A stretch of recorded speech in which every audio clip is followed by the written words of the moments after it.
৮ বছরের রবি খুব চঞ্চল, কৌতূহলী এক ছেলে। প্রতিদিন জানলার পাশে দাঁড়িয়ে সে দূরের নীল পাহাড়ের দিকে তাকিয়ে ভাবত, ওখানে কি আছে? মেঘের নিচে কি সত্যিই পরীর রাজ্য? একদিন সকালে সাহস করে সে বেরিয়ে পড়ল পাহাড়ের পথে।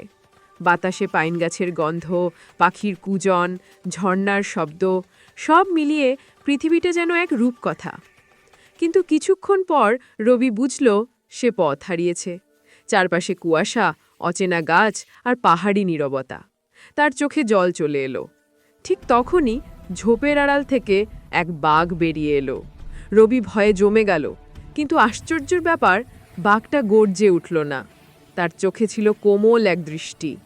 সে ধীরে ধীরে হাঁটতে শুরু করল, মাঝে মাঝে পেছনে ফিরে রবির দিকে তাকায়, যেন বলছে, চল, ভয় পেও না। রবি কাপা পায়ে তার পিছু নিল।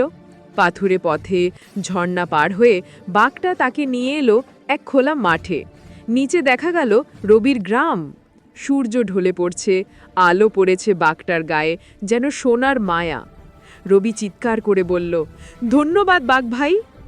বাঘটা একবার তাকিয়ে মৃদু হাসল, তারপর পাহাড়ের কুয়াশায় মিলিয়ে গেল। সেদিন থেকে রবি বিশ্বাস করে যে সত্যিকারের বন্ধুত্ব কখনো ভয় দেখায় না, পথ দেখায়। টাইগার।